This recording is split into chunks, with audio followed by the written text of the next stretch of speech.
नमस्कार मंडळी, सगळ्यात आधी सर्वांना श्री स्वामी समर्थ. मंडळी, जर का तुमचे मन अस्वस्थ आणि दुःखी असेल तर नक्की ऐका. जीवनाचे वास्तव आणि नात्यांचे सत्य अनेकदा जखमा तेच लोक देऊन जातात जे सुरुवातीला खूप प्रेमाने वागतात.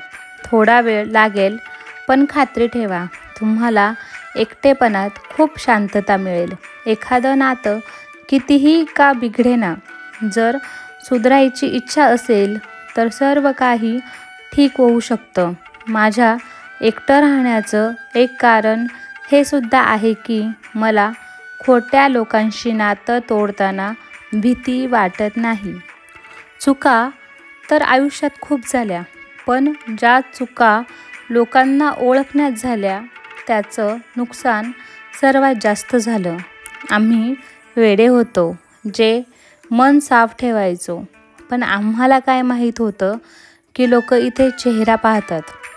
सर्वात जास्त द्वेषाचा सामना सत्य बोलणाऱ्या आणि लोकांचं भलं करणाऱ्यांनाच करावा लागतो.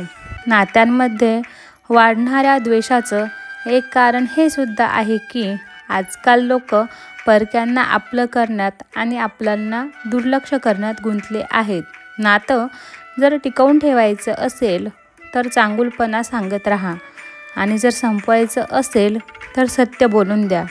नात्याच्या सुरुवातीला लोक गमतीतसुद्धा रुसू देत नाहीत, आणि जेव्हा मन भरतं तेव्हा तीच माणसं रुसल्यावर सुद्धा मनवायला येत नाहीत. काश लोकांना इतकी छोटी गोष्ट समजावी की नाती एकमेकांची काळजी घेण्यासाठी बनवली जातात, एकमेकांचा वापर करण्यासाठी नाही. विश्वास आणि फसवणूक. आयुष्यात अनेकदा असं होतं, आपण ज्यांच्या सोबतीसाठी तरसत असतो ते दुसऱ्या कुणाला तरी खुश करण्यात व्यस्त असतात. विश्वासात इतकेही आंधळे होऊ नका की तुमच्या जवळच्या माणसाचा खरा रंग तुम्हाला दिसणारच नाही. माणूस सगळं काही विसरतो, पण विनाकारण त्रास देणाऱ्याला कधीच विसरत नाही. माणसाचा स्वभाव खूप विचित्र आहे. मेलेल्यासाठी रडतो आणि जिवंत असलेल्यांना रडवतो. तो असा भेटला जणू कधी जाणारच नाही, आणि असा गेला जणू कधी भेटलाच नव्हता. कुणावर रुसायचं असेल तर सांभाळून रुसा, कारण आजकाल मनवण्याचा नाही तर सोडून देण्याचा रिवाज आहे. मनात भावना आणि वागण्यात आदर असायला हवा. फक्त प्रेम प्रेम ओरडल्याने प्रेम होत नाही. माझ्यावर प्रेम करणारे तर खूप आहेत, पण माझी आवड समजून घेणारं कोणीच नाही. आपल्या हास्याचे मालक स्वतः बना, नाहीतर इथं रडवणारे खूप मिळतील. सावरण्याच्या प्रयत्नात आम्ही आयुष्यभर विखरत राहिलो. फक्त एका क्षणाच्या जगण्यासाठी आम्ही आयुष्यभर तरसत राहिलो. मजबुरीने शिकवलंय की जगायचं कसं. आता वेळ वाईट असो वा चांगली, काय फरक पडतो. जेव्हा नाराजी एखाद्या खास व्यक्तीवर असते तेव्हा माणूस ओरडत नाही, फक्त रडून देतो. प्रेम आणि नातं. प्रेम करण्याचा तो काळसुद्धा अनोखा होता, जेव्हा हजारो लोकांशी नाही तर कुणा एकाशी मन लावलं जायचं. शांततेचा अंधार रात्रीच्या अंधारापेक्षाही जास्त जीवघेणा असतो. काही लोक म्हणतात की गमावणं म्हणजे प्रेम असतं, काही म्हणतात मिळवणं म्हणजे प्रेम असतं, पण खरं तर नातं मनापासून निभावणं म्हणजे प्रेम असतं. गरजेपेक्षा जास्त विचार करणं माणसाचा सगळा आनंद हिरावून घेतं. तुमचं हृदय खूप मौल्यवान आहे, म्हणूनच प्रयत्न करा की त्यात तेच राहावेत जे त्यात राहण्याच्या लायकीचे आहेत. खुशाली विचारल्याने काही बदलत नाही. फक्त मनाला समाधान मिळतं की कोणीतरी आमची काळजी करते. खोटंही बोलावं लागतं, सत्यही लपवावं लागतं. आयुष्य जगण्यासाठी प्रत्येक मार्ग स्वीकारावा लागतो. सज्जनांना लोक जगू कुठे देतात. कधीकधी वाईटसुद्धा बनावं लागतं. हे आयुष्य आहे साहेब, इथे दुःख लपवून सुद्धा हसावं लागतं. आजकाल लोक कपड्यांसारखे प्रेम बदलतात, आणि एक आम्ही आहोत ज्यांच्याकडून एक व्यक्ती विसरली जात नाही आहे. ऐकलंही काही नाही आणि बोललोही काही नाही, पण आयुष्याच्या ओढाताणीत असे विखुरलो आहोत की तुटलंही काही नाही आणि उरलंही काही नाही. लक्षात ठेवा, आदरापेक्षा मोठं काही नसतं, प्रेमसुद्धा नाही. प्रत्येकाचे चांगले दिवस येतात, कारण आयुष्याच्या समुद्रात नेहमी वादळं नसतात. जी नाती मनात जपली जातात तीच टिकतात. डोळ्यांना आवडणारे तर रोज बदलत असतात. आयुष्यातील धडे, आयुष्याचा किस्सा इतकाच आहे की लोक आयुष्य घडवण्याच्या नादात आयुष्य जगायचंच विसरून जातात. काही अपघात असेही झालेत माझ्यासोबत. जखम तर झाली नाही, पण वेदना खूप झाल्या. तुटलेल्या गोष्टी नेहमी वेदना देतात, मग ते मन असो, विश्वास असो किंवा अपेक्षा. आयुष्याने आम्हाला इतकं रडवले की आता फरकच पडत नाही की माझे सकाळ हसताना होते की रडताना होते. आता नाती निभवता निभवता थकवा जाणू लागलाय. आता तर भीती वाटते की कोणत्या क्षणी मी स्वतःवरच रुसून जाईल. स्वतःशीच एक विचित्र लढाई सुरू आहे. डोळे म्हणतात झोपू दे आणि मन म्हणतं रडू दे, बुडू दे माझी नौका. आता दुसऱ्या कोणत्याही प्रवासाची इच्छा नाही. मी तो एकाकी प्रवास आहे ज्याला कोणतीही मंजिल नाही. कधी कोणाला सक्ती करू नका की त्यांनी तुमच्याशी बोलावं, कारण जर त्यांच्या मनात तुमच्याबद्दल ओढ असेल तर ते स्वतःहून बोलतील. एक दिवस एकटेपणासुद्धा सोयीचा वाटू लागतो. फक्त सुरुवातीचा काळ खूप वाईट वाटतो. तुम्हाला हवं असतं तर तुम्ही निभावू शकला असता, पण गोष्ट हीच आहे ना की तुमची इच्छाच नव्हती. प्रत्येक गोष्टीची किंमत वेळ आल्यावरच समजते, कारण मोफत मिळणारा ऑक्सिजन हॉस्पिटलमध्ये खूप महाग विकला जातो. नाती जर थोडी विखुरली तर सावरणारे कमी आणि आग लावणारे जास्त मिळतात. तुम्ही काळजी करणं सोडून द्या, ते त्रास देणं सोडून देतील. आदर माणसाचा नसतो, गरजेचा असतो. जिथे गरज संपते तिथे तुमचा आदरही संपतो. वेळेपेक्षा जास्त कदर फक्त त्यांचीच करा ज्यांनी वेळेवर तुमची साथ दिली आहे. नशीब आणि वास्तव. नशिबाची गोष्ट आहे. कोणी द्वेष देऊनही प्रेम मिळवतं आणि कोणी अपार प्रेम करूनही पूर्णपणे एकटं पडतं. नाती निभवता निभवता आम्ही किती लांब आलो, स्वतःलाही हरवून बसलो. आपल्यांना मनवता लोक म्हणतात की तू खूप हसतोस, आणि आम्ही थकलोय दुःख लपवता लपवता. एकटं उभं राहण्याची हिंमत ठेवा, मग भलेही जग पूर्ण तुमच्या विरोधात का असेना. ज्या नात्यात क्षणाक्षणाला तुमचा श्वास कोंडत असेल त्या नात्यातून स्वतःला मुक्त करणं चांगलं. अगतिकता काय असते हे त्या माणसाला विचारा जो कोणाला गमावू शकत नाही आणि त्याचा होऊ शकत नाही. आम्ही प्रत्येक नातं वाचवण्याचा प्रयत्न केला होता, पण तुटली तीच ज्यांच्याकडून आम्हाला अजिबात अपेक्षा नव्हती. आपल्या आतल्या मुलाला नेहमी जिवंत ठेवा, कारण गरजेपेक्षा जास्त समजूतदारपणा आयुष्याला रंगहीन बनवतो. कधीही कोणावर डोळे झाकून विश्वास ठेवू नका, कारण हे जग इतकं चांगलं नाही आहे की तुमच्या विश्वासाला कायम राखू शकेल. माझा उद्या सर्वात चांगला असेल हीच जिद्द मला अजून एक उद्या जगण्यासाठी प्रवृत्त करते. जेव्हा तुम्ही कोणाला गरजेपेक्षा जास्त उपलब्ध होता तेव्हा तुमची कदर तिथे संपते. मनाची एक गोष्ट सांगू, आजकाल नात्यात कोणाला सल्ला देऊ नका. लोक तुमचा सल्ला घेण्याऐवजी तुमची साथ सोडूनच निघून जातील. जीव लावून चाहणाऱ्यांना एक दिवस जीव भरूनच जातो. स्वतःचे रक्षण आणि प्रगती.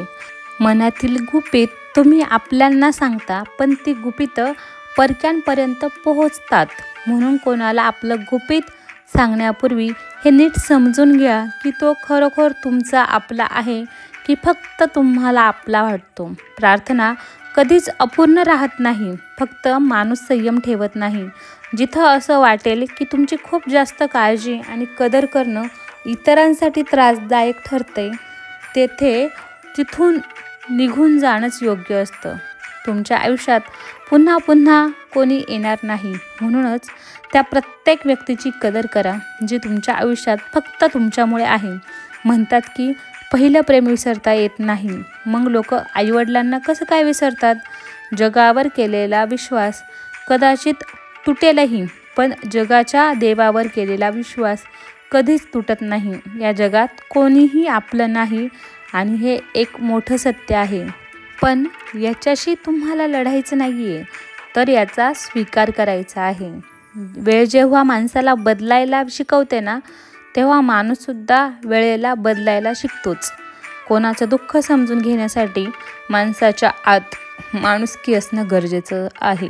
टेन्शन तितकंच घ्यावं जितक्यात काम होईल, तितकं नाही की ज्यात आयुष्य संपून जाईल. सत्य बोलणं तर सोडाचं, आजकाल लोकांना सत्य ऐकायलाही आवडत नाही. आवाज मोठा करण्याऐवजी आपली गोष्ट मांडण्याची पद्धत बदला. आपण प्रत्येकाची मदत करू शकत नाही, पण प्रत्येकजण कोणाची ना कोणाची मदत नक्कीच करू शकतो. जगाचा हाच नियम आहे. लोक तुमच्याकडून उपकारही घेतील आणि मतलबीसुद्धा तुम्हालाच म्हणतील. लोक फक्त आपला स्वार्थ साधत होते. आम्ही उगाच त्यांना आपले मित्र समजत बसलो. आदर द्या, पण इतकाही नको की लोक तुमचाच आदर करणार नाहीत. माणूस कधी बदलेल सांगता येत नाही आणि आम्ही विचार करत बसतो की आमची चूक कुठे झाली. माणसं सहसा बदलत नाहीत, फक्त ते वास्तवात कसे आहेत हे दाखवून देतात. कारण काहीही असो, जर तुम्ही मध्येच सोडलं तर तो खेळच असेल, प्रेम नाही. स्वतःच्या कथेत नायक बना. प्रत्येकाच्या कथेत कोणी चांगलं नसतं. शांत फक्त तितकंच राहा की लोक तुम्हाला कमकुवत समजणार नाही. जिथे तिथं वहम जिवंत असतात. तिथे प्रेम आणि नाती मरतात. माफीने काही होत नाही. काही गोष्टी अशा असतात ज्या थेट हृदयाला लागतात. प्रेरणा आणि आत्मविश्वास. आयुष्यात सगळं काही सोडून द्या, पण हसणं आणि आशा कधीच सोडू नका. कोणाच्या शब्दांची किंमत तेव्हा संपते जेव्हा त्याच्या कृती पूर्णपणे वेगळ्या असतात. गेलेल्या कालचा पश्चाताप आणि येणाऱ्या उद्याची चिंता हे 2 असे चोर आहेत जे तुमचा आजचा आनंद चोरून नेतात. ज्या डिप्रेशनमध्ये श्रीमंत माणूस आत्महत्या करतो, तितकं डिप्रेशन मध्यमवर्गीय माणूस रोज डोक्यावर घेऊन फिरतो. कारण त्याला लढायला येतं, मरायला नाही. कधीकधी आयुष्यातील वाईट अपघात आपल्याला योग्य मार्गावर घेऊन येतात. ते लोक सर्वांना वेळ देतात ज्यांना एकटं असण्याचा अर्थ माहीत असतो. जर आयुष्यात शांतता हवी असेल तर लोकांकडून अजिबात अपेक्षा ठेवू नका. ज्यांना त्यांना ओरडून सांगावं लागतं की आम्हाला तुमची गरज आहे, तर समजून जा की तुम्ही त्यांच्यासाठी अजिबात गरजेचे नाही आहात. ते लोक कधीच रुसत नाहीत ज्यांना मनवणारं कोणी नसतं. चांगला सल्ला आणि चहा प्रत्येक ठिकाणी मिळत नाही. इतिहास साक्षी आहे. प्रेम आणि भविष्य यांपैकी स्त्रीने नेहमीच भविष्याची निवड केली आहे. तुम्ही जसे आहात तसेच राहा, कारण ओरिजिनलची किंमत नेहमी डुप्लिकेटपेक्षा जास्त असते. काही चुका माफ करणं ही तुमची सर्वात मोठी चूक असते. माणूस मरण्यापेक्षा बदनामीला जास्त घाबरतो. यशस्वी झाल्यानंतरच माणसाच्या खऱ्या स्वभावाचा पत्ता लागतो. नीच व्यक्ती ती असते जी पद आणि प्रतिष्ठा मिळाल्यावर सर्वात आधी त्याच व्यक्तीचा नाश करते ज्याच्या मदतीने ती मोठी झाली आहे. एकटं चालायला शिका, मग कोणासाठी थांबावं लागणार नाही. तुमच्याकडे जे आहे त्याची कदर करायला शिका, कारण असे अनेक लोक आहेत जे त्यासाठी तरसतात जे तुम्ही मिळवलं आहे. बुद्धी खूप वाढवा, पण मनाला नेहमी अशिक्षित ठेवा, जेणेकरून ते भावना समजून घेण्यात हिशोब करणार नाही. माणूस फक्त त्याच व्यक्तीसाठी रडतो ज्याला तो आपल्या आयुष्यात सर्वात खास जागा देतो. माणसाला माणसापासून दूर करणारी पहिली गोष्ट म्हणजे जीभ आहे आणि दुसरी गोष्ट पैसा आहे. जगात सर्वात सुखी तेच लोक आहेत ज्यांना हे समजले की इतरांकडून कोणत्याही प्रकारची अपेक्षा करणं व्यर्थ आहे.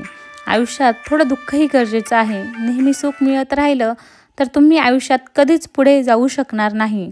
कोणी कितीही दरवाजे बंद केले तरी ज्याच्या मनात खरी इच्छा असते तो कोणता ना कोणता मार्ग नक्कीच शोधून काढतो. एकटाच आहे, पण आता मी खुश आहे. आम्ही बदललो नाहीये, फक्त सगळं काही समजून गेलेलो आहोत. नात्यांना कधी संपत्तीच्या नजरेतून पाहू नका, कारण साथ देणारा माणूस अनेकदा गरीबच असतो. ज्या माणसावर आपण जीवापाड प्रेम करतो, आयुष्यात तोच माणूस आपला सर्वात जास्त फायदा घेतो. कारण त्याला माहीत असतं की आपली कमजोरी काय आहे. इतके समजूतदार बना की कोणाला माफ करा, पण इतके मूर्ख बनू नका की फसवणूक करणाऱ्यांवर पुन्हा विश्वास ठेवाल. तर मंडळी, तुम्हाला आपली ही आजची कथा आवडली असेल तर एक लाईक नक्की करा, आपल्या प्रियजनांसोबत नक्की शेअर करा आणि व्हिडिओ कसा वाटला कमेंट करून सांगायला विसरू नका. नाहीतर कमेंटमध्ये श्री स्वामी समर्थ किंवा श्रीकृष्ण नक्की लिहा. धन्यवाद. श्री स्वामी समर्थ.